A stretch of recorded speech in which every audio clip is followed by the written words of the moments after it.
Bonjour chers lecteurs, je vous retrouve aujourd'hui dans cette nouvelle vidéo et aujourd'hui je vous retrouve pour vous faire le book haul du mois de mai. Un book haul plutôt court puisque je n'ai que 6 livres à vous présenter dont quelques services presse et je vais commencer d'ailleurs tout de suite par ces services presse. De la part des éditions Nathan, j'ai reçu Les Chevaliers de Gringol d'Erwan J et Papaya, le tome 1, Les Menhirs Maudits, publié donc forcément chez Nathan. En fait c'est l'auteur qui m'avait intrigué et le fait que ce soit un 9-12 ans jeunesse fantastique, fantasy, enfin en tout cas SSFF, parce qu'en fait l'auteur est assez connu sur la blogo puisqu'il avait lui-même écrit une histoire avec un arc-en-ciel. Je suis incapable de vous ressortir le titre, mais un titre un peu loufoque avec un arc-en-ciel. Et alors le gros plus de ce livre, je vais essayer de vous trouver quelque chose, une illustration, parce que oui il y a des illustrations, et qu'en plus ces illustrations, eh bien on les a en couleur. Donc je vais vous montrer une illustration. Donc, on a parfois des illustrations comme ça sur une double page et en couleur. Et honnêtement, les illustrations en couleur, je trouve que c'est vraiment pas mal. Des éditions Rue de Sèvres, j'ai reçu une nouvelle fois Ruby et sa clique de Eddie Pittman, publié chez Rue de Sèvres, justement. Si vous avez suivi un peu dans mon dernier book haul, j'avais reçu cet exemplaire-là il y a un mois, mais sans les 30 premières pages, ce qui était un peu problématique pour commencer ma lecture.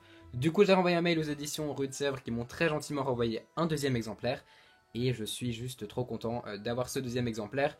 D'autant plus qu'il va être lu très bientôt parce que les dessins me rappelant la série Phineas et Ferb vont, je pense, beaucoup me plaire. Et du coup l'histoire aussi par la même occasion. On va dans l'espace, moi j'ai vraiment envie parce que j'y vais pas souvent dans l'espace. Et donc du coup elle sera lue aussi très bientôt. Toujours chez Rue de Sèvres, Spielzone de Scott Westerfeld et Alex Puvillan, publié chez donc Rue de Sèvres. Ici j'ai fait confiance à l'auteur parce que Scott Westerfeld c'est l'auteur de la fameuse saga Uglies, donc qui est une saga dont on a entendu beaucoup parler, qui est une des premières dystopies à être apparue sur le marché on va dire. Et donc du coup moi j'ai pas lu cette saga là, mais l'auteur reste quand même un auteur qui m'intéresse puisque je me dis que s'il a eu autant de succès avec une saga, c'est qu'il a quand même un minimum de talent, hein, quand même. Du coup, quand j'ai vu qu'il y avait cette BD-ci au programme de l'école des loisirs, je me suis dit que j'allais me plonger dedans très rapidement, d'autant plus que les dessins sont assez particuliers. Je vais essayer de vous montrer, voilà. Donc c'est assez particulier, je sais pas encore si j'aime ou si j'aime pas, je pense que je verrai bien ça au moment de la lecture. Mais en tout cas, elle me tente plutôt bien et du coup, pareil, ce sera lu, je pense, courant mois de juillet. J'ai acheté 3 livres et 3 suites de saga et bien sûr, pour commencer, Malenfer, le tome 3 des héritiers de Cassandra O'Donnell, publié chez Flammarion Jeunesse. Vous allez le voir très bientôt dans un update lecture, mais j'ai lu le tome 2 que j'ai juste adoré et donc forcément, je me suis acheté le tome 3. En plus, ils sont pas très chers, ils sont à 10 € pour tous les tomes et donc forcément, j'ai craqué. Et ce sera lu très bientôt parce que j'ai beaucoup apprécié ce tome 2 et que j'ai vraiment hâte de savoir ce qui va se passer dans ce tome 3. Début mai est sorti Ambre, une nouvelle inédite autour de la saga Entremonde de Maxime Chatham, donc publiée chez le livre de poche. Cette nouvelle était publiée en collaboration avec l'UNICEF qui, pour chaque livre qui est au prix de 5 € en France, va gagner 1,50 €. Alors forcément, quand on me dit qu'il y a une nouvelle d'une saga que j'adore plus que tout, d'un personnage que j'aime aussi beaucoup, qui en plus pourrait faire regagner de l'argent à l'UNICEF, j'ai pas hésité longtemps, j'ai craqué, d'autant plus que 5 € c'est pas la fin du monde non plus. C'est ma lecture en cours, je l'ai commencé mais vraiment juste commencé.